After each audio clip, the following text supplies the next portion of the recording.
मेरे घर में मेरे माता पिता और मेरे भाई का मर्डर किया है और मेरे घर की पूरी प्रॉपर्टी लूट ली है।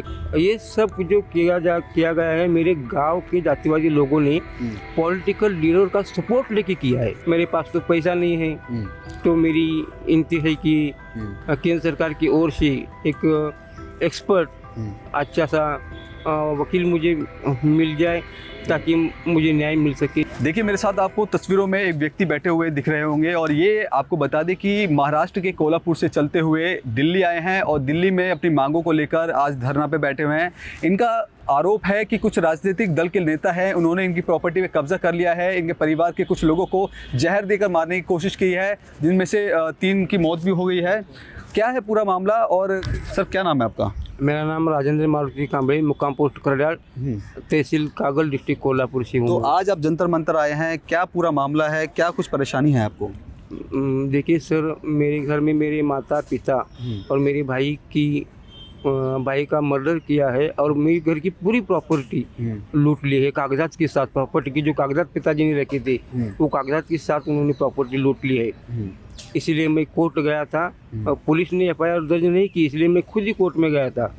इसमें से एक जो प्रॉपर्टी है रूम की प्रॉपर्टी वो उसका निकाल मेरी ओर से हो गया है, लेकिन एक फ्लैट और वो मर्डर का जो केसेस है वो इसके लिए एक तो सुनावनी के लिए देर लगा रही है और देर लगा के बाद ठीक से सुनावनी न होने के कारण वो याचिका अपील खारिज की जा रही है। ये सब जो सर हो रहा है वो सब पॉलिटिकल लीडर जो है। अच्छा, कौन लोग हैं जो ये आपकी प्रॉपर्टी कब्जा कर रहे हैं और धमकियां दे रहे हैं इस तरह से? ये सब जो किया गया है मेरे गांव के जातिवादी लोगों ने पॉलिटिकल लीडर का सपोर्ट लेके किया है। अच्छा, कोई भी राजनेता है? राजनेता है, राजनेता की ओर से ये सब कुछ हो गया है। तो अब ऐसे में आप महाराष्ट्र से दिल्ली आए हैं, दिल्ली में से क्या उम्मीद लेकर के आए हैं? दिल्ली में आपको इंसाफ मिलेगा? देखो, अभी बम्बई हाई कोर्ट ने जो ये याचिका जो खारिज की है, इसके लिए अगर चैलेंज देना है तो मैं सुप्रीम कोर्ट में ही चैलेंज दे सकता हूँ, इसके सिवा कोई चारा नहीं है। मेरे पास तो पैसा नहीं है, तो मेरी विनती है कि केंद्र सरकार की ओर से एक एक्सपर्ट अच्छा सा वकील मुझे मिल जाए ताकि मुझे न्याय मिल सके। इस अपेक्षा से मैं यहाँ आया हूँ। अच्छा, ऐसा कहा जाता है कि कानून सबके लिए बराबर होता है, सबको न्याय मिलना चाहिए। तो आपने कहाँ शिकायतें दी हैं और क्या कुछ आश्वासन आपको वहाँ से दिया गया है जहाँ आपने शिकायत दी है? शिकायत तो मैं महाराष्ट्र के मुख्यमंत्री साहब को भी दे चुका हूँ और महाराष्ट्र के जो लॉ एंड जस्टिस मिनिस्टर है उनको भी दे चुका हूँ। 1-2 बार उनको मिला भी हूँ, लेकिन आजकल वो नहीं मिलने देते। पुलिस वहाँ के पुलिस मिलने भी नहीं दे रहे, लेकिन एक बार मैं मिला हूँ। राज्य सरकार के अलावा आपने और कहाँ शिकायतें दी हैं? राज्य सरकार की ओर से मैंने अभी माननीय पंतप्रधान भारत सरकार इनको दिए, माननीय राष्ट्रपति भारत सरकार और law and justice minister Bharat सरकार इनको भी शिकायतें दी है अभी। तो वहाँ से कुछ आश्वासन आपको दिया जाता है कि आपकी जो प्रॉपर्टी है आपको वापस दिया जाएगा, जिन लोगों की आपके घर में हत्या की है उनको इंसाफ मिलेगा, ऐसा कुछ बताते हैं वो? ऐसा कुछ नहीं, आश्वासन वगैरह मुझे कुछ नहीं दिया गया है। नहीं दिया गया है, सिर्फ एक कागजात लिए है और उसका रिसीव मुझे मिली है, इतना ही हुआ है। रिसीविंग हुआ है। ये कब से मामला चल रहा है आपका?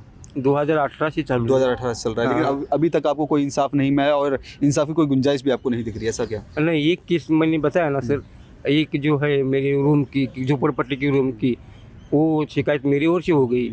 उन आरोपियों को अरेस्ट किया है, उनको जामीन तक नहीं मिल रहा है। तो अब आप सरकार से, प्रशासन से क्या कुछ मांग लेकर के आप दिल्ली आए हैं और क्या उम्मीद लगाते हैं कि आपकी इन मांगों को माना जाता है तो ठीक है, आपको इंसाफ मिलता है तो ठीक है, अगर नहीं मिलता तो अगला कदम आपको क्या होगा? अगला कदम क्या, फिर ऐसा ही कुछ करना पड़ेगा, नहीं तो आत्महत्या करनी पड़ेगी। दूसरा कोई चारा है हमारे पास? तो ठीक है। तो आपने सुना, ये बेहद परेशान हैं, महाराष्ट्र से चल कर के सीधा दिल्ली आए हैं और सरकार से उम्मीद लगाते हैं, प्रशासन से उम्मीद करते हैं कि इनके परिवार की जिनकी हत्या की गई है उन लोगों को सख्त सज़ा दी जाए, इनकी प्रॉपर्टी हड़प की गई है वो उनकी प्रॉपर्टी इनको वापस दिलवाया जाए। अब ऐसे में इनका कहना है कि ये दिल्ली आए हैं और दिल्ली में आकर के प्रशासन से और प्रधानमंत्री से रिक्वेस्ट करते हैं, उनको बोलते हैं कि अगर इनको इंसाफ दे दिया जाता है तो ठीक है, नहीं तो उनके पास सिर्फ एक रास्ता है, केवल आत्महत्या। अब ऐसे में बड़ा सवाल ये भी है कि साल 2018 से ये मामला चल रहा है, लगातार तमाम जो राजनेताओं से मिल रहे हैं, चाहे मुख्यमंत्री की बात की जाए, देश के प्रधानमंत्री मोदी को उन्होंने लेटर लिखा है, राष्ट्रपति को वो लेटर लिखा है, लेकिन बावजूद आज ये धरना प्रदर्शन पे आके बैठने के लिए मजबूर हैं, क्योंकि इनको कहीं से भी कुछ आश्वासन नहीं दिया गया और पिछले 2018 से और 2024 यानी 6 सालों से ये चप्पलें घिस रहे हैं। अब ऐसे में इनका कहना है कि अगर इनको इंसाफ नहीं मिलता तो केवल इनके पास आत्महत्या करना ही एक रास्ता बचा है। अब ऐसे में देखना ये होगा कि आज ये जंतर मंतर में बैठे हैं और आने वाले समय में क्या कुछ इनको इंसाफ मिल पाएगा या नहीं, ये देखने वाली बात होगी। कैमरा पर्सन कमलेश कुमार के साथ मैं संदेश सक्सेना, पंजाब केसरी.com, दिल्ली।